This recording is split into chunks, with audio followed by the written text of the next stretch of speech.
नमस्कार साथियों। सबसे पहले तो धनतेरस की आपको सभी को हार्दिक शुभकामनाएं।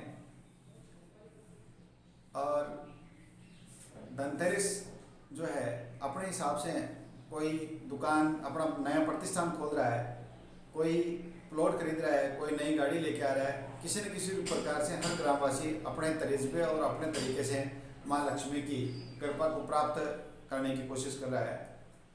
और इसी कड़ी में मैं थोड़ा सा इसको दिगर लेके चलूँ तो बात यह है कि हमारे बाबू साहब स्वर्गीय चिकित सिंह जी के सुपुत्र श्रीमान गुमान सिंह जी अपना एक नया प्रतिष्ठान कुचामन में श्री रिद्धि सिद्धि टेक्सटाइल के नाम से शुरू कर रहे हैं। प्रेरणा टावर जो कुचामन का एक बहुत बिजी मार्केट है उसमें नया शुरू करने जा रहे हैं, जिसमें मुख्य अतिथि की भूमिका में हमारे पूर्व विधायक श्रीमान विजय सिंह जी चौधरी होंगे और उनके साथ में अड़कसर की युवा सरपंच मनीषा चौधरी जी रहेगी। इसमें विशेष जो आग्रह है वो करण सिंह जी राठौड़ और जब्बर सिंह जी का रहेगा। इसी कड़ी में जो हमारे गांव के मैं यूँ कहूँ कि कृष्ण बलराम मनोज और श्रीकांत सोनी जो है वो अपना एक नया प्रतिष्ठान, जैसा कि हम सभी जानते हैं गांव में तो वो काफ़ी दिनों से सेवाएं दे रहे हैं और यूँ कहें कि बहुत अच्छा काम वो कर रहे हैं।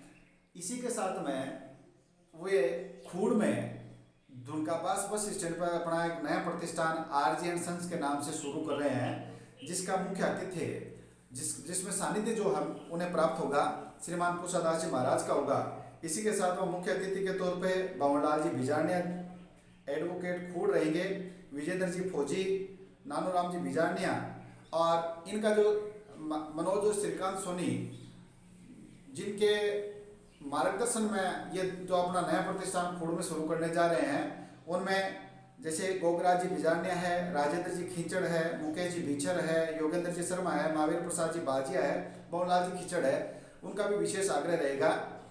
और इसी कड़ी में यदि बात की जाए तो हमारे भाई गिरिराज पारिक जो दौलतपुरा से बिलोंग करते हैं वो भी जेबी क्लोथिंग के नाम से स्टार सिटी मॉल में अपना एक रेडीमेड कपड़ों की एक नई दुकान प्रतिष्ठान शुरू करने जा रहे हैं। तो मैं चाहता हूँ कि धनतेरस के दिन ये जो शुरुआत है निश्चित रूप से हम सभी की मनोकामना और एक अच्छी भावना उनसे जुड़े और उम्मीद करें कि आने वाले दिनों में ये प्रगति के पथ पर इसी प्रकार से अग्रसर रहे।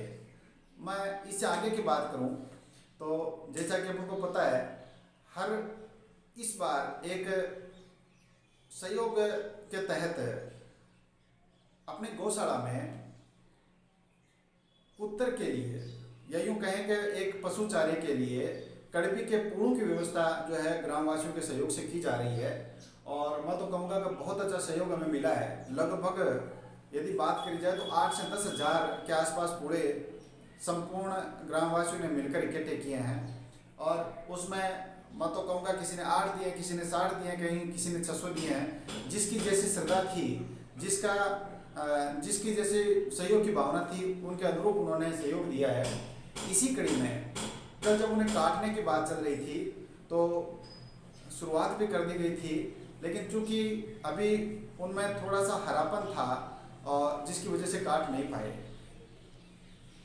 तत्पश्चात ये विचार किया गया कि इन पुओं को एक बार खड़ा किया जाए।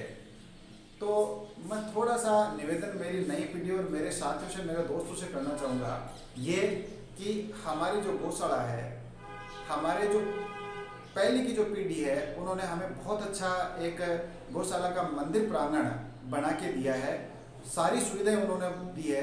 हमें केवल और केवल आके थोड़ा थोड़ा सहयोग करना है।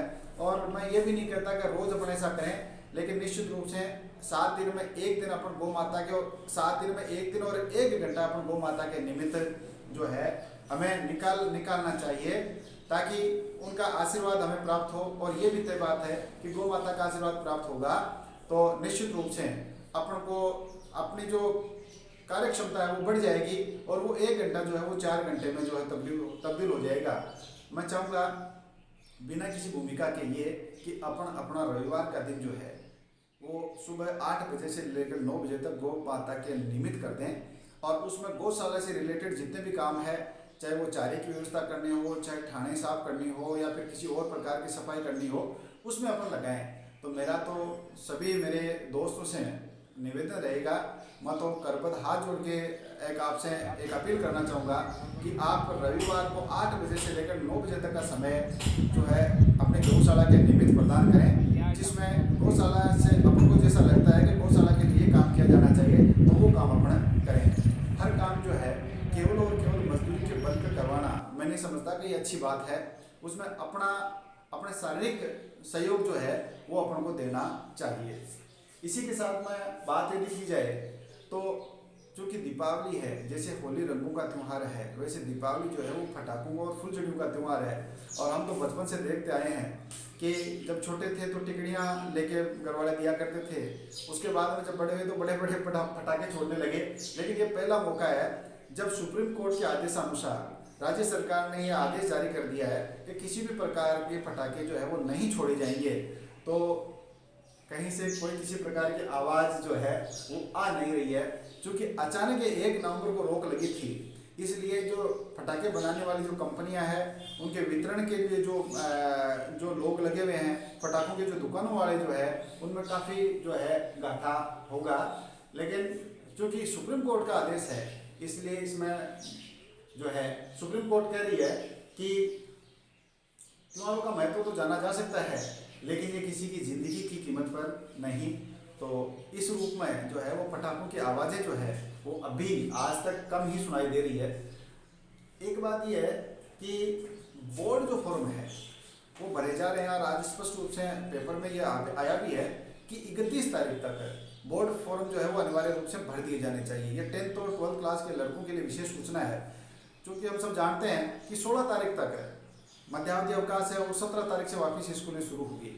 तो उसके बाद में बोर्ड फॉर्म भरे जाने हैं। और तो उस परिस्थिति में जो बच्चे अभी इतने दिनों तक ये संशय बना हुआ था कि स्कूलें खुलेगी कि नहीं खुलेगी, 0 सेशन घोषित होगा कि नहीं होगा, जैसे पश्चिम बंगाल में कहा है कि वहाँ तो 10th और 12th के जो बच्चे भी है उन्हें ऐसे ही क्रमोन्नत किया जाएगा, बिना परीक्षाओं के उन्हें पास कर दिया जाएगा। लेकिन अपने यहाँ बोर्ड फॉर्म जो है उसकी प्रक्रिया शुरू हो गई है।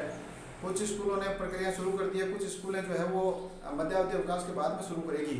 तो उसके लिए जितनी भी अपनी औपचारिकताएं हैं वो पूरी कर ली जानी चाहिए और किसी प्रकार के संशय में द्वंद्व नहीं रहा जाना चाहिए। मुंबई इंडियंस अपना 5वां खिताब जीत चुकी है। मैं खेल जगत की यदि बात करूं तो मुंबई इंडियंस जो है वो अपना 5वां खिताब जीत चुकी है। मैं मुंबई इंडियंस और क्रिकेट की बात यदि अपने गांव से जोड़ूं तो अपने गांव के पास में रोडास ग्राम पड़ता है, वहाँ तेलिया बाबा का जो मंदिर है उस परिसर में अभी वॉलीबॉल के टूर्नामेंट चल रहे हैं। वॉलीबॉल की प्रतियोगिताएं जो है वो अभी संपन्न हो रही है। तो कोई भी वॉलीबॉल प्रेमी जो है यदि चाहे इस प्रकार की प्रतियोगिता में भाग लेना चाहे तो वो वहाँ जाके संपर्क कर सकते हैं। ये इसी के साथ में मुझे एक मेरे प्रिय कवि की 2 लाइनें याद आ रही है कि आप होगा मैं निपजा हीरा आ बाठा में, आप होगा मैं निपजा हीरा आ बाठा में नाची मीरा, पन्नारी जामन आ सागण आही प्रतापरी माँ बागण। ये उपयुक्त पंक्तियाँ हमारे पद्मश्री विजेता कन्हैयालाल जी सेठिया की है। हिंदी साहित्य के जो विद्यार्थी है और राजस्थानी भाषा में जो रुचि रखते हैं, निश्चित रूप से कल उनकी 12वीं पुण्यतिथि थी। इनके कर्तृत्व पर और व्यक्तित्व पर खूब अच्छे से प्रकाश डाला होगा। इसी उम्मीद के साथ में कि दीपावली को हम बहुत अच्छे से मनाएंगे और बहुत अच्छे माँ लक्ष्मी की अपने ऊपर कृपा होगी। बहुत बहुत धन्यवाद।